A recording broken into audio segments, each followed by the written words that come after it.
Ceci est une histoire tirée de faits réels. Madame Marielle. C'est votre tour, veuillez me suivre dans mon bureau. Ah enfin.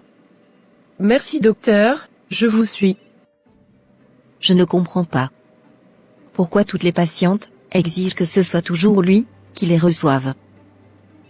Et pourtant j'ai beaucoup plus d'expérience que lui. Il vient à peine d'arriver, et pourtant. Même le directeur lui confie les cas les plus graves. Je dois absolument savoir ce qui se passe dans cette clinique. Madame. L'échographie révèle que votre bébé souffre de trisomie 21. Cela signifie quoi au juste? Que votre bébé naîtra avec une grave malformation. Dans ce cas, qu'est-ce que je dois faire? Nous allons vous programmer pour interrompre la grossesse. Oh non. Il n'y a pas d'autre solution? J'ai attendu cet enfant depuis 3 ans déjà. Ma belle famille va continuer à me faire souffrir si je perds ce bébé. Je suis désolé madame. Mais vous n'avez pas le choix. D'accord, je vais en parler à mon mari. D'accord. Du courage madame. Docteur Isabelle, en quoi puis-je vous être utile? Oui monsieur le directeur, j'aimerais vous parler d'un sujet un peu délicat. Ok, je vous écoute. Sans vouloir vous offenser, je remarque qu'il y a du favoritisme dans cette clinique. Il y a un certain groupe de médecins qui sont privilégiés, vous confiez beaucoup de cas, et donnez plus d'importance à l'avis de certains médecins, et même moi qui ai plus d'expérience, mes avis sont ignorés. J'aimerais comprendre ce qui se passe.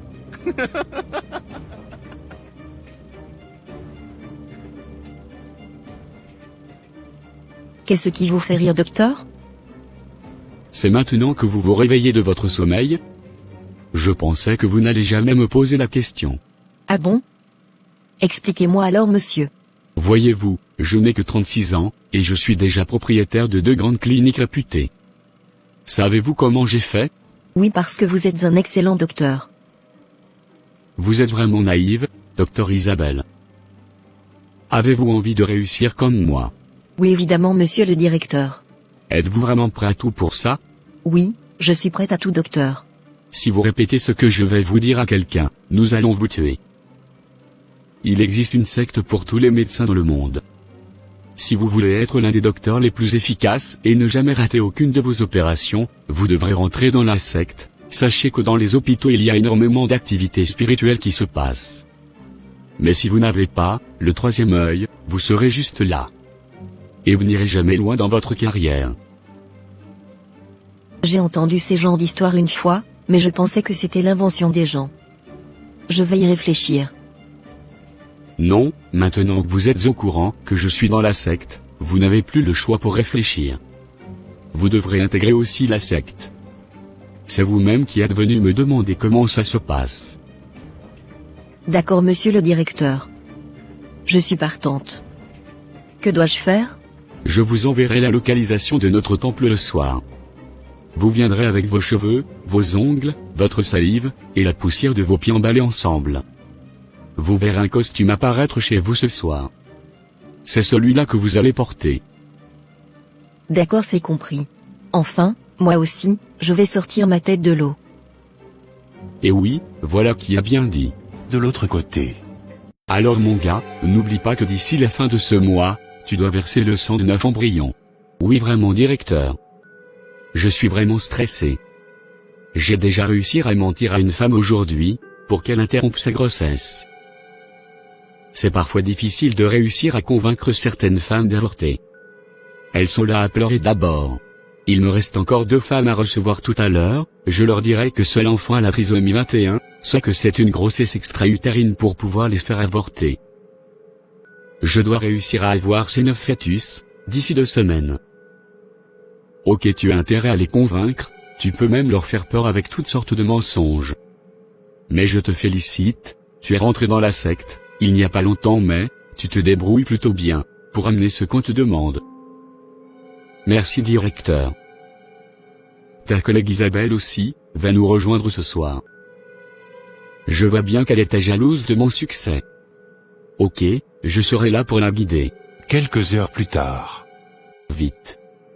Je dois me saouler, pour que le démon Lilith puisse prendre possession de mon corps, avant cette opération.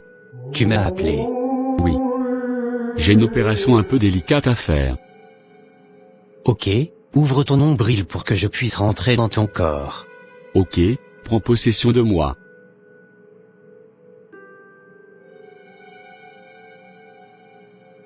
Voilà pourquoi c'est primordial de demeurer sous l'abri du Très-Haut, et cette protection se trouve uniquement en Jésus-Christ. Bienvenue Docteur Isabelle. Merci directeur. Bonsoir maître. Bienvenue parmi nous. Je vais t'expliquer les règles. C'est rien de compliqué. Chaque 3 mois, tu devras apporter une offrande, pour que le démon puisse t'accompagner dans tes opérations et dans tout ce dont tu auras besoin. Mais les offrandes varient d'un médecin à l'autre. Toi, il faudra juste que tu apportes les placentas des femmes à qui tu accouches. De toutes les femmes? Il y a certaines femmes qui refusent de laisser leur placenta. Ne t'inquiète pas. Il te faudra au minimum 50 placentas chaque 3 mois. Ok, c'est compris. Et que ferez-vous avec ces placentas? Tu les offriras au démon de la médecine. Il est d'ailleurs sur le point de venir ici. Tu vas le rencontrer ce soir, et signer ton contrat. Bonsoir grand médecin. Es-tu d'accord avec le contrat? Oui. Parfait. Tu vas m'offrir au moins 50 placentas chaque 3 mois, et en échange je te donnerai la réputation de la sage-femme la plus compétente de toute la ville. Il te faudra boire beaucoup d'alcool et te saouler avant les interventions, comme ça je prendrai possession de ton corps, et c'est moi qui vais faire les opérations à ta place. Toi tu ne seras pas conscient dans ces moments-là. Mais si jamais un jour, ton sacrifice manque, ou a des défauts, je te punirai sévèrement. C'est compris grand médecin. Quelques mois plus tard.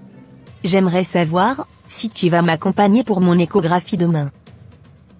J'ai entendu parler d'une très bonne clinique, c'est là-bas que j'aimerais aller. J'aimerais bien ma chérie, mais j'ai une réunion importante demain. Il faudra que tu y ailles seule. Ok, pas de souci. Madame, félicitations, vous attendez des jumeaux. Oh merci beaucoup mon Dieu. Seigneur Jésus, merci pour ce merveilleux cadeau. Gloire à ton saint nom. 8 mois plus tard. Ma chérie.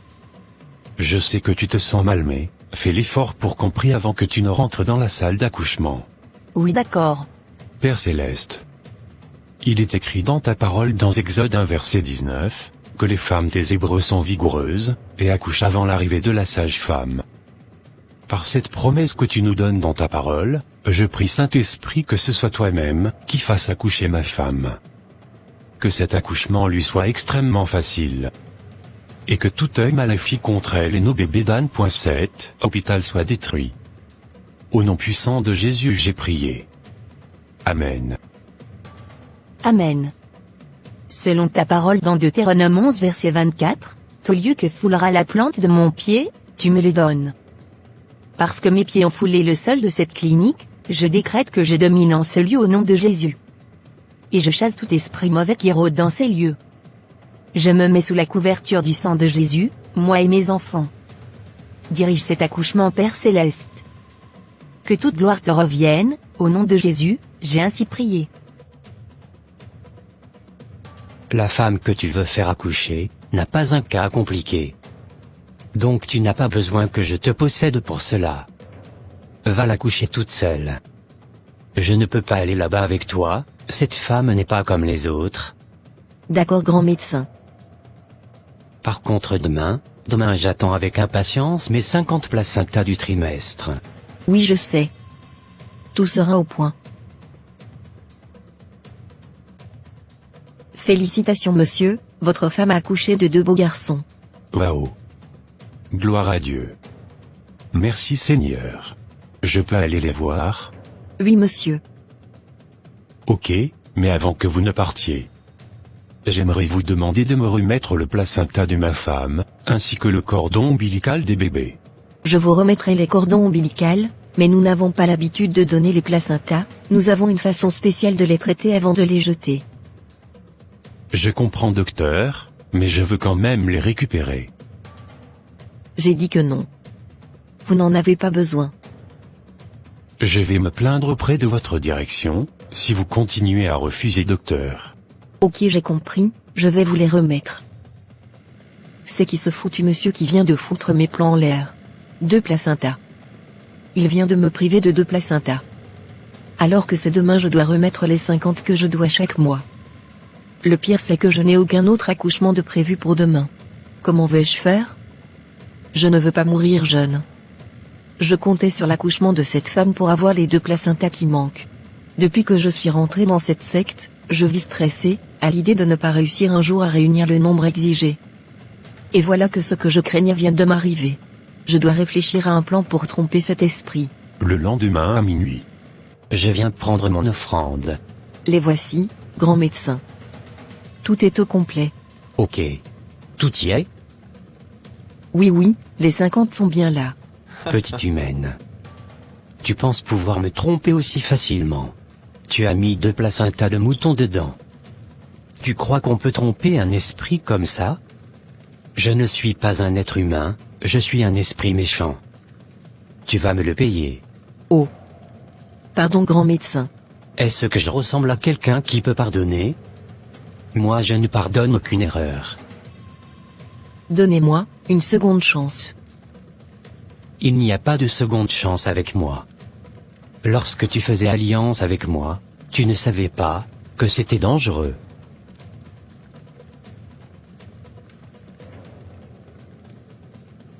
Éphésiens 5, 5, car, sachez-le bien, aucun impudique, ou impur, ou cupide, c'est-à-dire, idolâtre, n'a d'héritage dans le royaume de Christ et de Dieu. 1 Jean 5 verset 19, nous savons que nous sommes de Dieu, et que le monde entier est sous la puissance du malin. Nous les enfants de Dieu, nous avons vaincu les ténèbres, bannissons alors la peur et le doute, et dominons tout lieu au nom de Jésus-Christ. N'oubliez jamais de prier, avant d'aller dans un hôpital ou n'importe quel autre endroit, afin que Dieu vous guide. Le plus grand danger du monde, c'est de vivre sans Dieu. Merci d'avoir regardé cette vidéo, n'oubliez pas de liker et de vous abonner à la chaîne. Que Dieu vous bénisse. Amen.